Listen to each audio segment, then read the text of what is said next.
आज हम करेंगे एक्सरसाइज 3.4 का क्वेश्चन नंबर सेकंड का फोर्थ पार्ट। सेकंड के फोर्थ पार्ट में हमें क्या कहा गया है कि मीना 2000 रुपये निकालने के लिए बैंक गई। उसने खजांची से 50 रुपये और 100 रुपये के नोट देने के लिए कहा। मीना ने कुल 25 नोट प्राप्त किए। देखो, मीना बैंक में गई है, उसने 2000 रुपये ले लिए हैं। अब वो कह रही है कि मेरे को ना सिर्फ 50 और 100 वाले नोट देना, और कोई नोट मत देना, 200 के मत देना, 500 के मत देना। कौन से देने हैं? 50 और 100 के। और उसको 25 नोट मिले हैं। ठीक है, अब हमने ये बताना है कि 50 के नोट उसमें कितने थे और 100 के नोट कितने थे। ठीक है, अब मिले उसको दो ही प्रकार के नोट हैं, 50 के और 100 के। अब हमें पता नहीं है उसको कितने कितने नोट मिले, हमें तो ये पता है कि उसको ना कुल 25 नोट मिले। ठीक है, तो मैं ये मान लूंगी, माना 50 रुपए के नोट X, ठीक है, और 100 रुपए के नोट Y। ठीक है, ये तो नोटों की संख्या है। ठीक है, अब कुल नोट मिले कितने हैं? 25। ठीक है, तो इन दोनों को अगर मैं जोड़ दूं तो क्या हो जाएगा? 25, है ना। दोनों की संख्या किसके बराबर है? 25 की। अब मेरी बात ध्यान से सुनो। मैंने शबनम को 50-50 के दो नोट दिए। ठीक है, तो वो कितने रुपए हो गए? 100। तुमने क्या किया? कितने नोट दिए मैंने उसको? 2। और वो नोट कितने कितने के थे? 50 के। तो तुमने 50 को 2 से गुना की ना, है ना, तो तुम्हें रुपए बन गए। 50 रुपए गुना में 2 नोट, है ना, तो वो क्या बन गए? रुपए। कितने रुपए? 100 रुपए।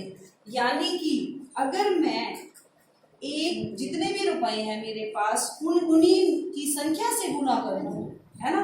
अगर मेरे पास 2 नोट है 50 के, तो रुपए वो कितने बन जाते हैं? 100, यानी उसको हम गुना करेंगे। ठीक है, ऐसे ही अगर मेरे पास 100 रुपए के 5 नोट हैं, तो वो पैसे कितने बनेंगे? 500 बनेंगे ना, यानी मैंने 100 को किससे गुना किया? 500 से। ठीक है, ऐसे ही मेरे पास अब 50 के नोट तो X हैं, ठीक है, और 100 के नोट कितने हैं? Y। तो 50X क्या हो जाएगा? 50 गुना X क्या हो जाएगा? 50 गुना X क्या हो जाएगा? अब यहाँ तो 50X हो जाएगा ना, वो निकलेगा क्या? रुपए। वो रुपए बन जाएंगे ना। जैसे मैंने 50 रुपए को 2 नोटों की संख्या से गुना किया तो वो 100 रुपए बन गए, है ना। तो अगर मैं 50 रुपए को नोटों की संख्या से गुना करूंगी तो 50X रुपए बन जाएंगे। ठीक है, और मैं 100 रुपए को इन्हीं की संख्या से गुना करूंगी तो ये रुपए बन जाएंगे। ये भी रुपए बन गए, ये भी रुपए बन गए। ये रुपए हैं 50 वाले नोट के, ये रुपए हैं 100 वाले नोट के। तो दोनों मिला के उसने रुपए लेने कितने हैं? 2000। ठीक है, तो उसको बैंक से 2000 ही मिलेंगे ना, तो दोनों मिला के कितने हो गए? 2000। समझ आ गया ये स्टेप कैसे किया है मैंने? तो अब ये चीज आपने ध्यान रखनी है, ये कैसे। ठीक है, अब 2 समीकरणें बन गई अपने पास। ठीक है, अब इन दोनों को कैसे हल करोगे? इसमें से कॉमन ले लो आप। ये तो हो गई समीकरण 1, ये छोटी हो जाएगी समीकरण अगर मैं इसमें से 50 कॉमन ले लूँ, है ना। इसमें से 50 कॉमन ले लो, आ रहा है ना 50 कॉमन। X जमा 2Y बराबर 2000। ठीक है, अब 50 से आके भाग हो जाएगा। X जमा 2Y बराबर 2000 बटे 50। 0 से 0 कट गई, 5 चौके 20, 0। X जमा 2Y बराबर 40। ये दूसरी समीकरण। ठीक है, अब मैं इन दोनों समीकरणों को किस विधि से हल करूंगी? विलोपन विधि से। ठीक है, तो X जमा Y। पेपर में ना अगर ये वाले क्वेश्चन आएंगे ना आपके, तो जरूरी नहीं कि आपके पास विधि लिखी हुई हो, तो आप किसी भी विधि से कर सकते हो, जो भी आपको अच्छे से आए। अगर तो विधि लिखी हुई हो तब तो आपको उसी विधि से करना होगा, है ना। अगर विलोपन लिखी हुई आ जाए तो आपको विलोपन ही करनी पड़ेगी। आप प्रतिस्थापन करोगे तो कांटा लग जाएगा, चाहे आंसर आपका मिलता हो तो भी उसमें कांटा लगेगा। लेकिन अगर कुछ नहीं लिखा तो आप अपनी मर्जी से किसी भी विधि से हल करो, लिखा होगा हल करो, है ना। तो फिर आप अपनी मर्जी से जो भी आपको अच्छे से विधि आती हो आप उसी से करो। x जमा वाई बराबर 25। ज्यादातर ये विलोपन विधि ही चलती है, विलोपन विधि से ही करते हैं बच्चे, आसान लगती है ये वाली बच्चों को। x जमा 2y बराबर 40। ठीक है, अब x सेम है तो फिर हमें कुछ भी करने की जरूरत नहीं है। तो अब क्या करूं, घटाना, ताकि निशान बदल जाए।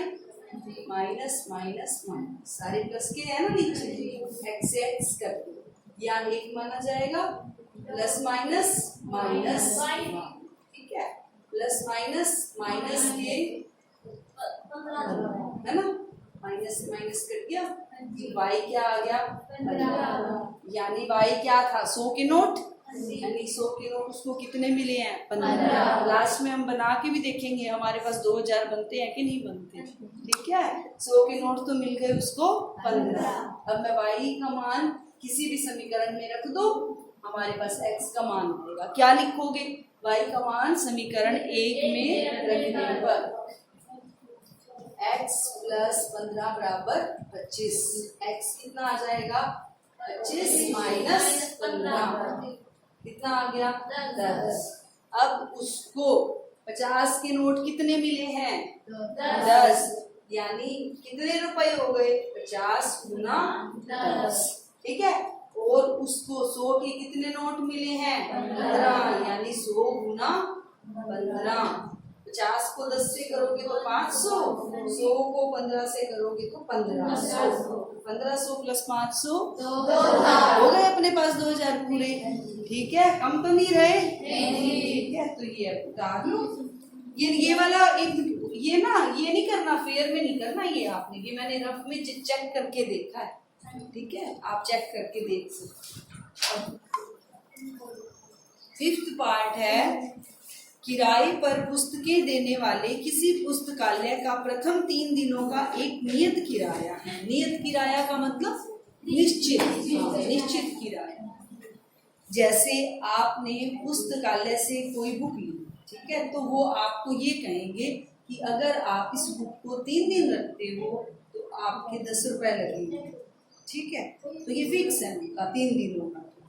तथा उसके बाद अतिरिक्त दिन का किराया अलग है।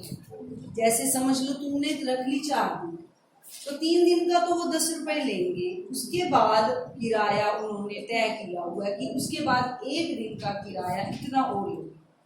ठीक है, एक उसके बाद एक दिन का इतना इतना जुड़ता जाएगा। अगर आपने एक समझ लो, उसके बाद आपने 4 दिन रख दिया, तो पुस्तकालय का ये नियम है कि अगर आप 3 दिन रखते हो तो आपको 10 रुपए देने हैं। अब उसके बाद अगर आप जितने भी दिन रखोगे तो 1 दिन का 5 रुपए लगेगा।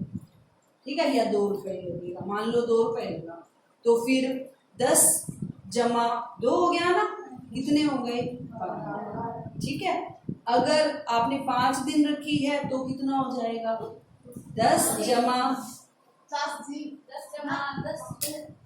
जमा 1 दिन के 2 रुपए हैं, आपने रखे हैं 5 दिन, 2 फिर वही गलती कर रहे हो। मैंने कहा 3 दिनों का तो फिक्स है 10 रुपए, वो तो 10 ऐड होंगे। फिर आपने रखी है 5 दिन, तो चौथे और 5वें दिन का कितना होगा वो ऐड करोगे ना 10 में 4, हाँ 4 रुपए हो गया, तो 10 और 4 छोड़ो, ऐसे आ गई समझ। 3 दिनों का तो 10 ही गिनना है। उसके बाद आपने जितने दिन एक्स्ट्रा रखी है उसको कितने से गुना कर दोगे 2 से। ठीक है, अब सरिता ने 7 दिनों तक पुस्तक रखी और उसने 27 रुपए। ठीक है, और सुसी ने 5 दिनों तक रखी है, उसने कितने दिए 21 रुपए। ठीक है, अब ये कह रहे हैं दोनों किराए निकालो, कौन से, निश्चित किराया भी निकालो और जो प्रतिदिन का अलग अलग लगता है वो भी। ठीक है, तो दोनों हम मान लेंगे। ठीक है, हमें नहीं पता कि पुस्तकालय जो है वो कितने पैसे लेता है। माना पुस्तकालय का कितने दिनों का निश्चित है किराया? 3 माना पुस्तकालय का 3 दिनों का नियत किराया। नियत भी लिख सकते हो, निश्चित भी लिख सकते हो। नियत किराया कितना है? x है, ठीक है। उसके बाद अतिरिक्त दिन का किराया, ठीक है। अतिरिक्त दिन का किराया वो मैं ये मानूंगी कि 1 दिन का लगता है y रुपये, ठीक है। अगर 2 दिन रखोगे तो 2y हो जाएगा, है ना। 5 दिन रखोगे तो 5y। अतिरिक्त दिन का किराया y रुपये, लेकिन 3 दिनों को घटा के, ठीक है। अब देखो इन्होंने कितने दिन करने। सरिता का कितना बनेगा किराया? 7 दिनों का 27 रुपये। अब ध्यान से देखो, दिन कितने हैं?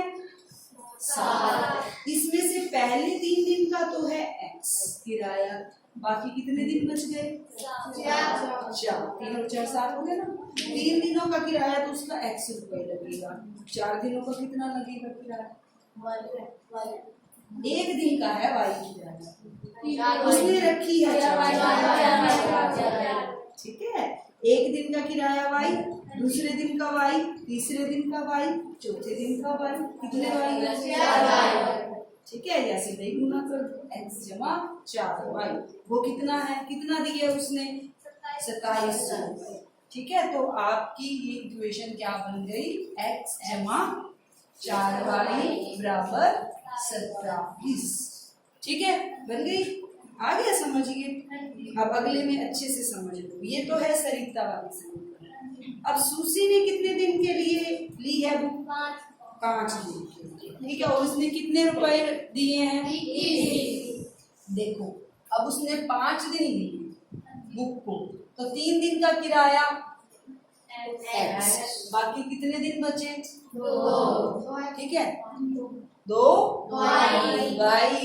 y हो गया ना। 2 दिन का किराया, 1 दिन का y तो 2 दिन का y जमा y 2y। ठीक है, तो x जमा 2y, x जमा 2y कितना हो गया? x जमा 2y कितना हो गया? 21। ठीक है, तो अब ये दूसरी समीकरण क्या बन जाएगी? x जमा 2y बराबर 21। ठीक है,